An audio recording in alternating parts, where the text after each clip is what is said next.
দার্জিলিং ভ্রমণের ষষ্ঠ এবং অন্তিম পর্বে তোমাদের সবাইকে স্বাগত। এখন আমি ফেরার পথে পড়ল ওকাইতি টি গার্ডেন। প্রায় ৬,২০০ ফিট থেকে ৪,০০০ ফিট উচ্চতায় গড়ে ওঠা ১,৬০০ একর জমি নিয়ে এই টি গার্ডেনের বর্তমান মালিক হলেন মিস্টার রাজীব বেদ। ১৮৭০ সালে যখন এই টি গার্ডেন গড়ে উঠেছিল তখন এর নাম ছিল রাংদো। এখানকার মাটি এবং আর্গো ক্লাইমেটিক কন্ডিশনের জন্য এই চায়ের স্বাদ একদমই আলাদা। এখানকার উৎপন্ন চা 100% বায়ো অর্গানিক। কুইন এলিজাবেথ থেকে শুরু করে পণ্ডিত নেহেরু সবাই এই চায়ের ভক্ত ছিলেন। ইংরেজরা একে খেতাব দেন ওকে টি, সেখান থেকেই ওকাই টি নামের উৎপত্তি।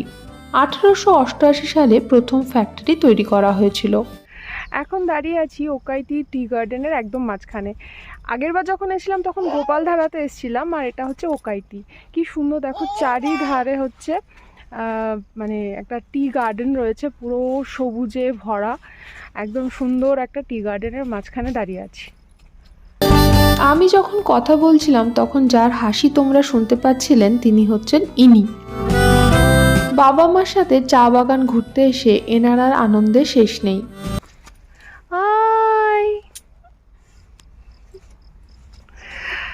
ছোট্ট একটা অ্যাঞ্জেলকে পেয়েছি, টি গার্ডেনের বড় মালি। এখানে স্থানীয়রা এরকম ক্যাকটাসের সুন্দর সুন্দর গাছ বিক্রি করছেন। তার সাথেও ছিল চা পাতা এবং কিছু স্ন্যাক্স আইটেম। এখান থেকে দার্জিলিংয়ের দূরত্ব প্রায় ৪৫ কিলোমিটারের মতো এবং মিরিক লেকের দূরত্ব প্রায় ১৩ কিলোমিটারের মতো। বাগান থেকে একটু নিচের দিকে নামলেই তোমরা দেখতে পাবে ওকাই টি ফ্যাক্টরি আউটলেট। এখান থেকেই চা কেনা ভালো। ওকাইতি টি এস্টেটের নর্থ ইস্টে রয়েছে গোপালধারা টি এস্টেট আর ইস্টে রয়েছে থারবো টি এস্টেট। সুবিশাল এই সবুজ রঙের চা বাগানের মধ্যে দিয়ে গাড়ি ছুটে চলল।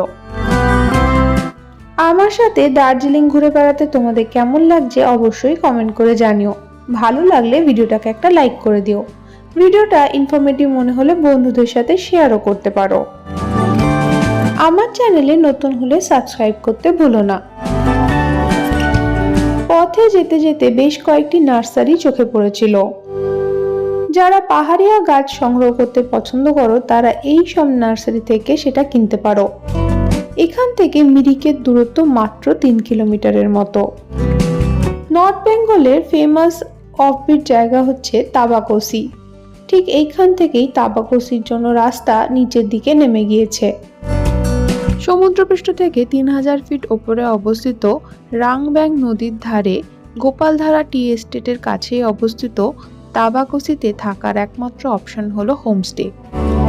পরে কোনো এক সময় তাবাকোসিতে হোমস্টেতে অর্গানিক ফার্মিংয়ের অর্গানিক ফুড টেস্ট করার প্ল্যান করা যাবে। আমাদের সামনে কুয়াশা ভরা এক ভৌতিক পরিবেশের সৃষ্টি হয়েছে। এই অবস্থায় হেডলাইট জ্বালিয়ে বেশ কম স্পিডে গাড়ি চালাতে হয়। কুয়াশার বুক চিরে আমাদের গাড়ি এগিয়ে চলছিল সামনের দিকে। দারুণ সুন্দর একটা জার্নি করে অতঃপর এসে পৌঁছালাম মিরিক লেক বা সুমেন্দু লেকে। এখানে গাড়িটা দাঁড় করিয়েছি। এখন এই রাস্তাটা ধরে যেমন সবাই হেঁটে চলেছে আমাকেও হেঁটে যেতে হবে মিরিক লেকের দিকে। আশেপাশে কিন্তু প্রচুর দোকান ফোকান আছে খাওয়া দাওয়া করার জন্য। ওই যে বাঙালি ভাতের গোপালধারা টি এস্টেট। আমার পেছনে আছে লেকটা, যেটা কুয়াশার জন্য বা মেঘ নেমে আসার জন্য কিচ্ছু বোঝা যাচ্ছে না, কিছুই বোঝা যাচ্ছে না, কিন্তু এটা হচ্ছে লেক। এই যে রাস্তা, আর এখান থেকে লেক শুরু হয়েছে। আগের বার দার্জিলিং যাওয়ার পথে যখন মিরিক লেকে এসেছিলাম তখন গাড়িটা একটা অন্য জায়গায় দাঁড়িয়েছিল। সেখান থেকে প্রায় ৩০০ মিটারের মতো পথ জলাভূমির মধ্যে দিয়ে পায়ে হেঁটে তবেই মিরিক লেকের ব্রিজে এসে পৌঁছেছিলাম। বুঝতে পারলাম ২ বছর আগে ড্রাইভার দাদা বেশ বোকা বানিয়েছিলেন। আসল পার্কিং প্লেস হচ্ছে এইটা, আর এখান থেকে হেঁটে প্রপার মিরিক লেকের সৌন্দর্য উপভোগ করা যায়। এই জায়গাটা দেখতে অনেকটা দার্জিলিং এর ম্যাল রোডের মতো। এটা হচ্ছে মিরিক লেকের ওপরে থাকা সেই ব্রিজটি, যেটি প্রায় 80 মিটার বা 260 ফিট লম্বা এবং এর নাম ইন্দ্রাণী পুল।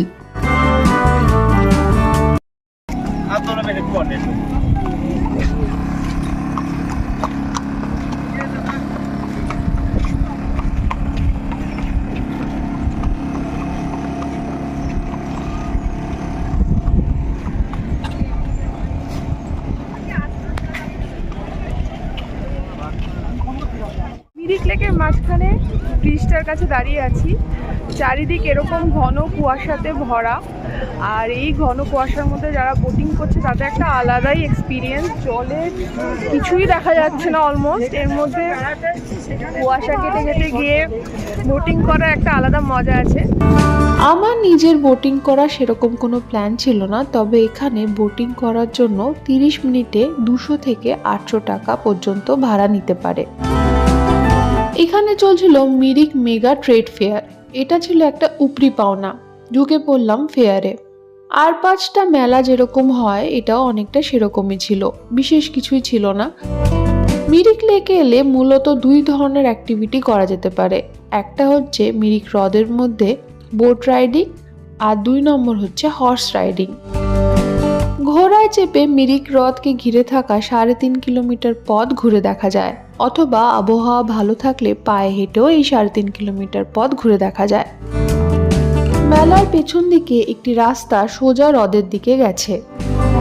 ঠিক হ্রদের অপর পারে রয়েছে ঘন পাইন বন।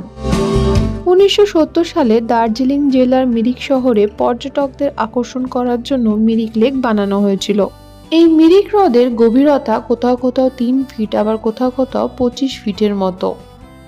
এখন নর্থ বেঙ্গলে প্রচুর অফবিট জায়গা রয়েছে, কিন্তু আমরা যখন ছোট ছিলাম তখন নর্থ বেঙ্গল মানেই প্রধান ঘুরতে যাওয়ার জায়গা ছিল দার্জিলিং, আর প্রধান অফবিট জায়গা ছিল মিরিক। পশ্চিমবঙ্গের দার্জিলিং জেলার মিরিক শহরে এই হ্রদ ছাড়াও বিভিন্ন দেখার জিনিস রয়েছে। আকাশ পরিষ্কার থাকলে মিরিক শহর থেকেই কাঞ্চনজঙ্ঘাকে দেখতে পাওয়া যায়। এছাড়াও এখানে রামেতে দারা নামে একটি ভিউ পয়েন্ট আছে, যেখান থেকে কাঞ্চনজঙ্ঘাকে খুব ভালো মতো দেখা যায়। মিরিক শহরের খুব কাছেই রয়েছে টিংলিং ভিউ পয়েন্ট, যেখান থেকে সিল্ক রুটের মতো আঁকাবাঁকা পথ চা বাগানের মধ্যে দিয়ে চলে গিয়েছে দেখতে পাওয়া যায়। বছরের একটা স্পেশাল সময় এলে এখানে প্রচুর কমলালেবু দেখতে পাওয়া যায়। এই কমলালেবু বাগানের জন্য মিরিক বিখ্যাত। এছাড়াও মিরিক ফেমাস হলো টি গার্ডেন্স এবং কার্ডামাম বা এলাচ ফার্মিংসের জন্য। এছাড়াও মিরিকে তোমরা দেখে নিতে পারো বোকার মনাস্ট্রি এবং মিরিক চার্চ। তোমরা যারা আমার ভিডিও রেগুলারলি দেখো তারা জানো বৃষ্টির সাথে একটা অন্যই সম্পর্ক রয়েছে আমার। একমাত্র রাজস্থানের মরুভূমি ছাড়া সব ঘুরতে যাওয়ার জায়গাতেই আমি বৃষ্টি পেয়েছি। এখন চলেছি টিংলিং পয়েন্টের পাশ দিয়ে। এখানে এই আই লাভ মিরিক কথাটার সামনে আগের বছরের আমার একটা ফটো তোলা আছে। এখানে স্থানীয় মানুষদের তৈরি বেশ কয়েকটা রেস্টুরেন্ট আছে, যেখান থেকে তোমরা চাইলে পাহাড়ে গরম গরম ধোয়া ওঠা মোমো, পাহাড়ের বুকে দাঁড়িয়ে 1 প্লেট ম্যাগি অথবা হাতে গড়া রুটি সবজি ট্রাই করতে পারো। দার্জিলিং থেকে মিরিক পৌঁছতে সময় লাগে 2.5 ঘন্টার মতো, আবার মিরিক থেকে বাগডোগরা এয়ারপোর্ট পৌঁছতে সময় লাগে 1.5 ঘন্টার মতো। দার্জিলিং থেকে টানা বাগডোগরা এয়ারপোর্ট পৌঁছতে তোমাদের 4 থেকে 4.5 ঘন্টা সময় লাগতে পারে।